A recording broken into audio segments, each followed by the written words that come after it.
She was 15 years old when that night changed her life forever. Her name was Emma, and she lived in a small American town where everyone seemed to know each other's business. From the outside, her family looked normal. A working mother, 2 daughters, and a modest house that smelled of coffee in the mornings. But inside those walls, things were slowly breaking. Emma was the older sister. She was quiet, careful, and used to keeping her feelings to herself. Her younger sister, Lily, was different. Lily was louder, more demanding, and always wanted attention. When they were younger, Emma had protected Lily, even when no one asked her to. But as they grew older, something changed. Lily started to feel like Emma was a shadow she could not escape. Their small arguments turned into cold silence. Jealousy crept in quietly, like a crack in glass. Their mother, Karen, worked long hours and came home tired every night. She loved her daughters, but stress followed her everywhere. Bills, work, and loneliness made her patience thin. She trusted Lily because Lily cried easily and spoke fast. Emma, on the other hand, stayed calm and quiet, which often made her seem distant. Karen did not notice how this imbalance slowly pushed Emma into the corner. The storm began late that evening. Dark clouds rolled over the town, and thunder shook the windows. Rain hit the roof hard, like angry hands knocking. Emma was in her room, doing homework, trying to ignore the growing noise outside and inside the house. Lily and Karen were in the living room. Their voices grew louder with every minute. Then it happened. Lily accused Emma of something she had not done. A serious lie. One that cut deep. She said Emma had stolen money and spoken badly about their mother. Her voice trembled, her eyes filled with tears, and she made the lie sound real. Too real. Karen did not ask Emma to explain. She did not call her into the room to hear her side. Anger took control faster than reason. When Emma walked in, confused and scared, her mother's face was already red with rage. Karen shouted. Her words were sharp and loud, mixing with the thunder outside. Emma tried to speak, but her voice broke. She said it was not true. She begged her mother to listen. Lily stood behind Karen, silent now, her lie already doing its damage. The storm grew stronger, but nothing was louder than the words that followed. Leave, Karen yelled. Get out of my house. Emma froze. She thought it was a threat, something said in anger. But her mother pointed to the door. The same door Emma had walked through every day of her life. Rainwater was already sliding in from under it. Emma felt her chest tighten. Her hands shook. She looked at her mother, hoping to see doubt, regret, anything. There was nothing. Just anger. She went to her room slowly, her legs weak. She grabbed her jacket and her school bag. Her hands moved without thought. Her mind was empty, like the sky outside. When she walked back, Karen opened the door wide. Cold wind rushed in. Rain splashed onto the floor. Emma stepped outside barefoot, the storm swallowing her whole. The door slammed shut behind her. The sound echoed in her chest. She stood there for a moment, unable to move. Rain soaked her hair and clothes instantly. Thunder roared above her head. The house that had been her world was now dark and silent. Fear wrapped around her like the cold. She felt small. Unwanted. Betrayed. At 15, she had no plan, no money, and nowhere to go. Her sister's lie had taken everything in seconds. Emma started walking. Every step felt heavy. Tears mixed with rain on her face. Her heart ached not just from being thrown out, but from knowing her own mother did not believe her. That night, the storm outside was loud and cruel. But the storm inside Emma was worse. And she did not know yet that this was only the beginning of her story. The rain did not slow down as Emma walked away from the house. The street lights flickered, casting weak yellow circles on the wet road. Her clothes clung to her skin, heavy and cold. Every step sent a sharp chill through her feet. She did not know where she was going. She only knew she could not go back. The neighborhood looked different at night. Houses stood quiet and dark, their windows like closed eyes. People were inside, warm and safe, while Emma moved like a ghost between them. She hugged her arms around herself, trying to stop the shaking, but it did not help. The cold was not just outside her body. It was inside her chest. She thought about knocking on a door. Maybe a neighbor. Maybe someone would help. But fear stopped her. What if they called her mother? What if they did not believe her either? The lie already felt bigger than her truth. So she kept walking. Thunder cracked loudly, making her flinch. Lightning lit up the sky for a second, showing her reflection in a puddle. A thin, scared girl with wet hair stuck to her face. She barely recognized herself. Only hours ago, she had been worrying about homework and school. Now she was homeless. Emma reached the main road and stood under a tree for a moment. Rain poured through the leaves, offering no real shelter. Her fingers were numb.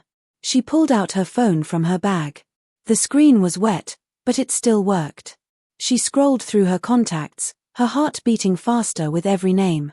She called a friend from school. No answer. She tried another. It rang, then went silent. One by one, she called numbers, her hope fading each time. Some phones went straight to voicemail. Some rang until the call ended. No one picked up. It felt like the world had turned its back on her all at once. Finally, she stopped trying. Her phone battery was low anyway. She slid the phone back into her bag and sat down on the curb. Rain soaked her jeans completely. Cars passed by, splashing water near her feet, but none slowed down. Time felt strange. Minutes stretched into hours.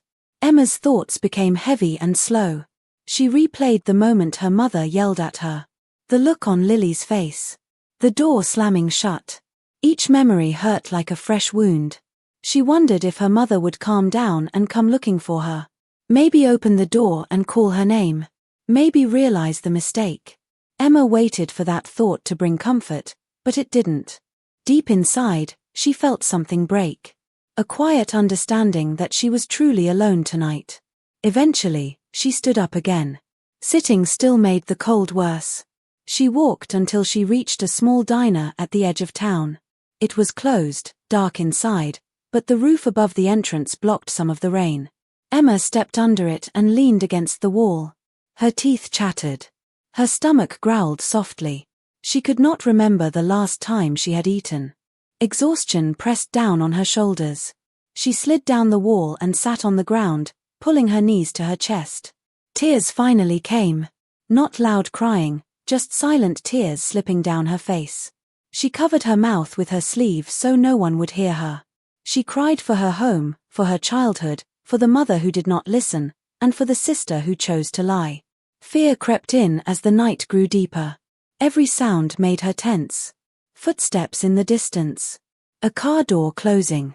Shadows moving. She was 15, alone in the dark, with no one to protect her. She hugged her bag tightly, as if it could keep her safe. At some point, the rain softened. The storm moved farther away, but the damage was already done. Emma stayed where she was, afraid to move, afraid to sleep. She forced herself to stay awake, blinking hard whenever her eyes felt heavy. As morning slowly approached, the sky began to lighten. Emma watched the darkness fade, feeling empty and weak. She had survived the night, but she did not feel strong. She felt lost. Still, deep inside her, a small thought appeared. Quiet but real. If she made it through this night, maybe she could make it through the next. She did not know how. She did not know where to go. But as the first light touched the wet road, Emma realized one thing. She was still standing. The morning air felt cold and heavy as Emma slowly stood up from the ground. Her body ached from sitting all night, and her clothes were stiff from dried rain. She felt dizzy when she took her first steps. The world around her was waking up, but she felt far behind it, like she no longer belonged. The streets looked calmer in daylight, almost normal. Cars passed by, people walked with coffee cups in their hands, heading to work or school. No one looked at Emma twice. To them, she was just another face. They could not see the fear sitting inside her chest or the long night written in her eyes. Her stomach hurt from hunger. It twisted and growled, reminding her how empty she was. She had a few coins in her bag, but not enough for food. She walked slowly, trying to think. Every thought felt heavy. She did not know where to go, only where she could not return. She passed her school on the way. Students were gathering outside, laughing, talking about homework and weekend plans. Emma stopped across the street and watched them. Yesterday, that had been her life too.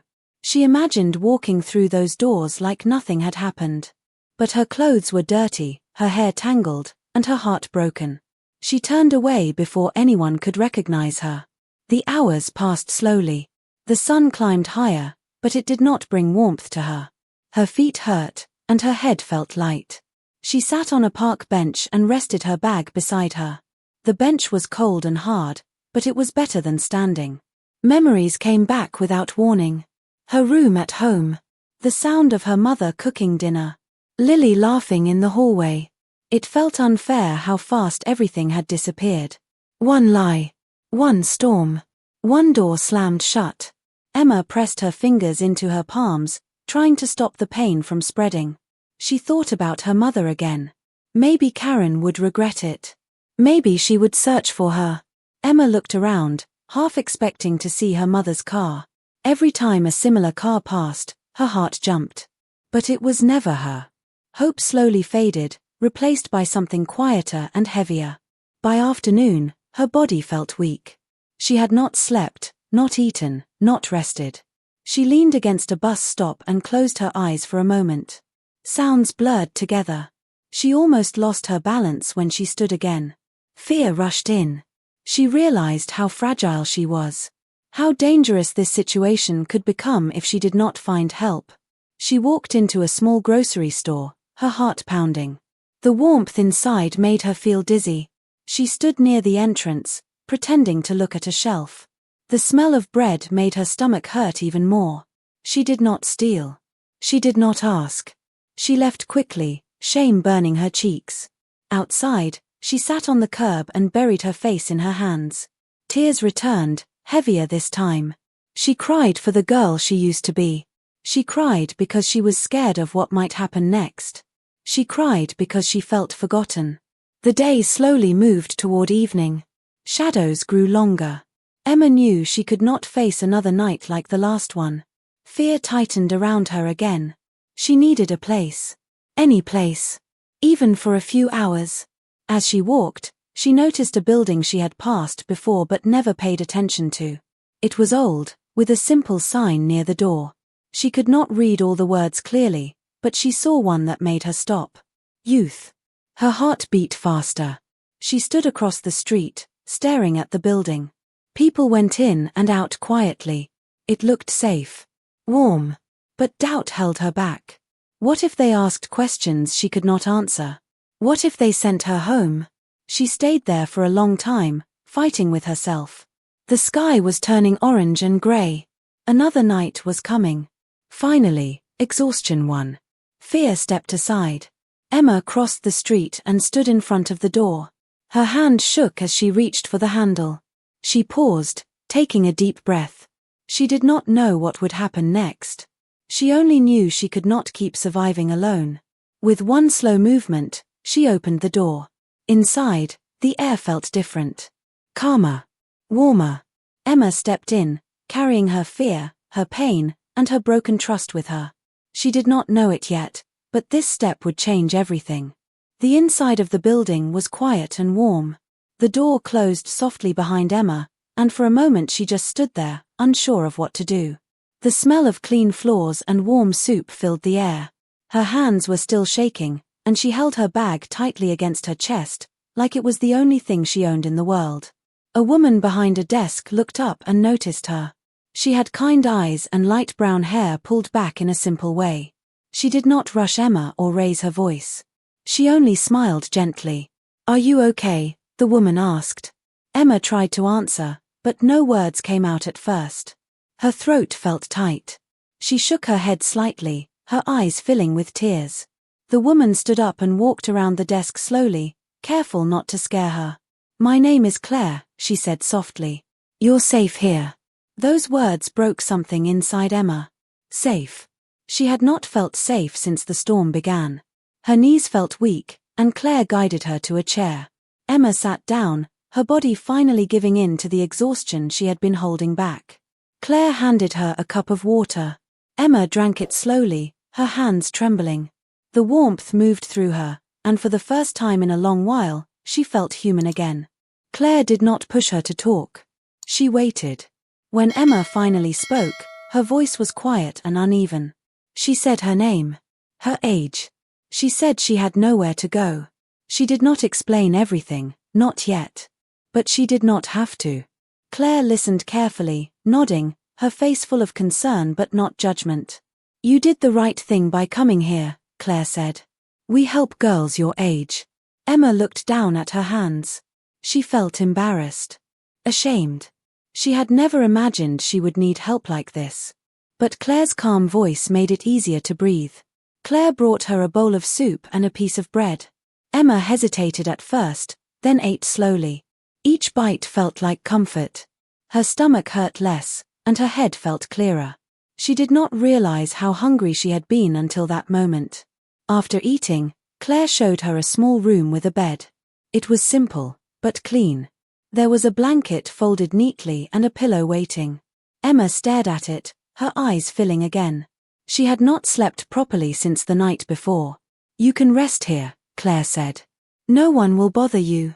Emma lay down carefully, still half afraid it might disappear. The blanket was warm. Her body relaxed against the mattress. Before she could stop herself, tears rolled down her face. They soaked into the pillow, but this time, they were quieter. Softer.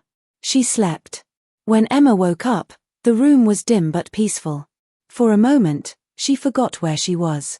Then everything came back. The storm. The lie. The door closing.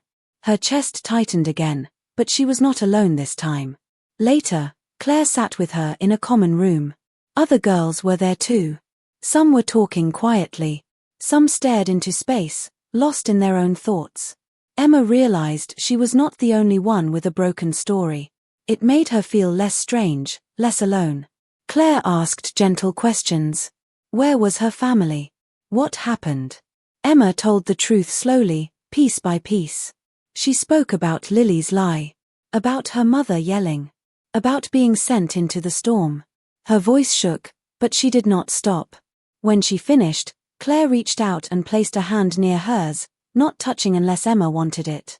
"None of this is your fault," Claire said. Those words stayed with Emma.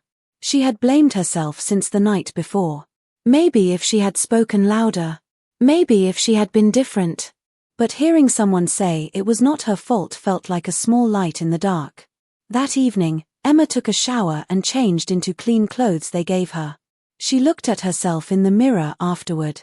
She still looked tired, still scared, but there was something new in her eyes. Relief. She did not know what would happen next. She did not know how long she could stay. Her problems were not solved. Her family was still broken. But for the first time since the storm, Emma felt something she thought she had lost. Hope. Outside, the sky darkened again, but this time, Emma was not afraid of the night. She was inside. She was warm. And someone cared whether she was there or not. Days passed quietly at the shelter, but Emma's thoughts were never quiet. Even when she smiled during meals or listened to other girls talk, her mind kept going back to home. To her mother. To the lie that had torn everything apart. The safety around her felt real, but the pain inside still lived with her. Back at the house, things were changing too. Lily could not sleep well after that night. At first, she enjoyed the attention she received from their mother. Karen checked on her often, asking if she was okay, if she was still upset. But the house felt wrong without Emma. Too quiet. Too empty. Karen noticed small things. Emma's shoes still by the door. Her jacket missing. Her room untouched. 2 days later, Karen found the truth by accident. She was looking for a bill in the kitchen drawer when she found the money Lily had accused Emma of stealing. It was folded and hidden badly. Karen's hands shook as she stared at it. Her heart began to race. Doubt rushed in, fast and sharp. She called Lily into the room. At first, Lily denied everything. She cried. She blamed stress. She said she was confused. But when Karen did not back down, when her voice stayed calm and serious, Lily broke. The lie fell apart in pieces. She admitted she had made it up. She said she was angry, jealous. She did not think it would go that far. Karen felt like the ground disappeared beneath her. Her anger turned inward, crashing into guilt and horror. She remembered the storm. The rain. Emma standing at the door, begging her to listen. The look in her eyes before she stepped outside. Karen covered her mouth, her breath shaking. She had thrown her own child out into the night. Panic took over. Karen grabbed her phone and called Emma again and again. No answer. She drove through the neighborhood, searching the streets, checking places she thought Emma might go. Every dark corner felt threatening. Every minute felt too late. At the shelter, Emma was sitting with Claire when her name was called. Her heart jumped. Fear rushed in before hope could stop it. Claire handed her the phone gently. "It's your mother," Claire said. Emma stared at the screen. Her hands felt heavy. Part of her wanted to throw the phone away. Part of her wanted to hear the truth at last. Slowly, she answered. Karen's voice broke the moment she spoke. She apologized again and again. She cried. She said she knew now. She said she was wrong. She begged Emma to come home. Emma listened quietly. Tears ran down her face, but she did not speak right away. The pain was still fresh. The fear was still close. Being sorry did not erase the night in the storm. "I need time," Emma finally said. Those words surprised even her. They were calm, strong. She was no longer the girl standing barefoot in the rain. She had survived something that changed her. Karen agreed. She had no right to demand anything. She only said she would wait. After the call, Emma felt strange. Lighter, but still hurt. The truth was out. The lie was gone. But healing did not happen all at once. Claire sat beside her and reminded her that forgiveness was a choice, not a duty. That night, Emma lay in bed thinking about everything. Her family. Her future. Herself. The storm that had pushed her out had also pushed her forward. For the first time, she understood something clearly. Being believed mattered. But believing in herself mattered even more. Emma stayed at the shelter longer than she first expected. Days turned into weeks, and slowly, life began to take a new shape. It was not easy. Some mornings she woke up feeling strong, ready to move forward. Other mornings, the memory of the storm came back so clearly that her chest hurt. Healing did not move in a straight line. She met with counselors who helped her talk about what happened. At first, the words felt stuck, like they were too heavy to lift. But little by little, she spoke. About the fear. About the betrayal. About the moment the door closed behind her. Each time she told her story, it hurt a little less. Each time, she felt a little more in control. Claire continued to check on her. She never rushed Emma or told her what she should feel. She reminded her that surviving did not mean forgetting. It meant learning how to live with the past without letting it decide the future. Emma went back to school with help from the shelter. Walking into the building again felt strange. Some people asked questions. Some whispered. She kept her head high. She did not explain herself to everyone. She learned that she did not owe the world her pain. At home, things were quieter. Karen respected Emma's space. They spoke on the phone sometimes. Their conversations were careful, honest, and slow. Trust did not return overnight. It had been broken too deeply for that. But there was effort. Real effort. And that mattered. Lily apologized too. Her words were small and unsure. Emma listened, but she did not forgive right away. She needed time. She needed proof that the lie would never happen again. Choosing herself did not mean closing her heart forever. It meant protecting it. One evening, as Emma walked outside the shelter, she felt the wind pick up. Dark clouds gathered in the distance. For a moment, her body tensed. Then she breathed out slowly. It was just weather. The storm no longer owned her. She thought about the girl she had been that night. Barefoot. Shaking. Convinced her life was over. She wished she could reach back through time and tell her one thing. You survive this. Emma smiled softly to herself. She had been pushed out into the storm, But she had walked through it. She had learned her worth when others failed to see it. She had learned that strength could exist beside fear. Her story did not end with being thrown out. It began there. And now, she was moving forward. On her own terms.